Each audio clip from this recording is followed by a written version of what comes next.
तासात 65 मिलीमीटर पाऊस झाल्यास अतिवृष्टी म्हटलं जातं। त्यामुळे सोलापूरमध्ये 24 तासात अतिवृष्टी झाली असं म्हणता येईल। आफताब शेख आपले प्रतिनिधी आपल्याला या सगळ्या संदर्भात अधिक अपडेट देईल। आफताब, सोलापूरमध्ये अतिवृष्टी झाली असं म्हटलं जातंय, किती परिणाम झालाय जनजीवनावर, कुठे कुठे पाणी साचलंय, किती नुकसान झालंय? प्रज्ञा, खरं तर रात्री 11 वाजल्यापासून पावसाला सुरुवात झाली। पहाटे 5 वाजेपर्यंत पाऊस जो आहे तो मुसळधार कोसळत होता। खरं तर हवामान खात्यानं 24 तासात 118 मिलीमीटर इतक्या पावसाची नोंद सांगितली आहे। अर्थात दिवसभर पाऊस नव्हता, त्यामुळे जो पाऊस ज्याची नोंद झाली ती रात्री झाली असं म्हणाला, आणि त्याचा परिणाम जे आहे ते आत्ता आपण या ठिकाणी बघताय। मी एका घराच्या वरती उभा आहे आणि संपूर्ण हा जो परिसर आपण बघताय शेळगी आणि मित्रनगरचा हा परिसर आहे, आणि हा संपूर्ण परिसर आत्ता पाण्याखाली आपल्याला पाहायला मिळतोय। स्वतः महानगरपालिकेचे आयुक्त डॉक्टर सचिन ओंबासे असतील, अतिरिक्त आयुक्त संदीप कारंजे, या भागाचे आमदार विजयकुमार देशमुख, या सगळ्यांनी येऊन या भागाची आता पाहणी केलेली आहे। अर्थात जसे नियम आहेत त्यानुसार 65 मिलीमीटर पाऊस जर झाला तर त्याला अतिवृष्टी म्हणता येऊ शकते, मात्र हवामान खात्याकडे 118 मिलीमीटर इतक्या पावसाची नोंद झाल्या कारणानं त्याला अतिवृष्टी म्हणता येऊ शकते तांत्रिकदृष्ट्या। मात्र त्याचे परिणाम जे आहेत ते या ठिकाणी आपण बघताय। या बाजूला जे नाले आहेत, नैसर्गिक नाले आहेत, त्याच्यावरती अतिक्रमण मोठ्या प्रमाणात करण्यात आलेलं होतं। नाल्यांचे प्रवाह जे आहेत ते बदलण्यात आलेले आहेत, आणि यामुळे शहरी भागात जो आहे तो मोठा फटका आपल्याला पाहायला मिळतोय।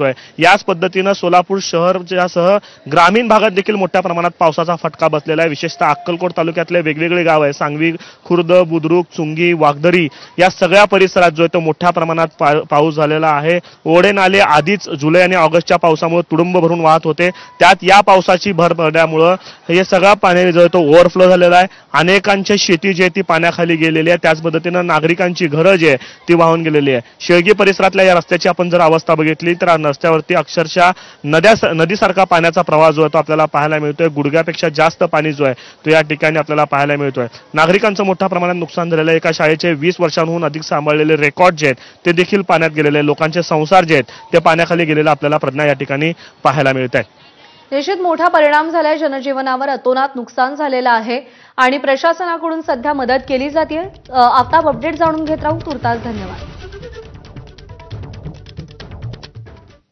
सोलापूरच्या अक्कलकोट तालुक्यातील वाघदरी परिसरात ढगफुटी सदृश पाऊस झाला।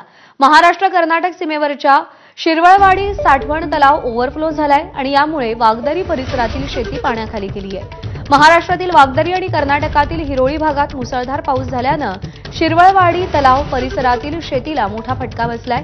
दरम्यान पावसामुळे वाघदरी परिसरातील नागरिकांचा संपर्क देखील तुटलेला आहे।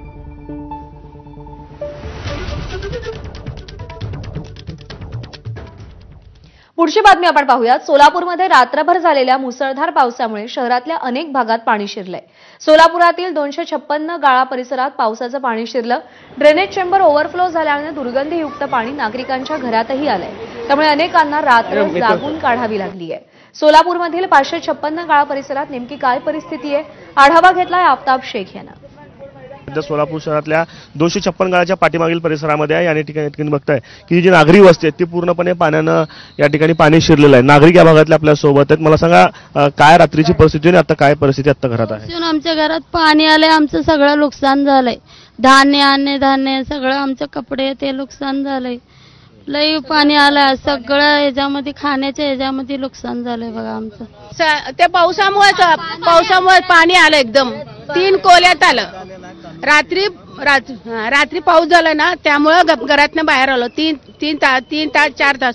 जे पावसामुळे आपल्याला या भागातील सर्व लोकांना फार त्रास होणार आहे। इकडं पावसाचं लय प्रमाणाचं जास्त अडचण येणार। किती घर आहेत या भागात? यात 256 गाळा आहेत।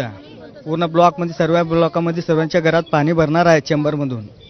दरवर्षी अशीच परिस्थिती दरवर्षी जर प्रत्येक पावसाळ्यात ही अशीच परिस्थिती होती आहे, आणि म्हणजे असं येतात बघून जातात, टेम्पोररी करतात, पुन्हा काय लक्ष देत नाहीत। नागरिकांकडून मागणी केली जाते की कायमचा बंदोबस्त जो आहे तो या ठिकाणी केला पाहिजे, अशी मागणी जी आहे तिथल्या स्थानिक नागरिकांकडून केली जाते।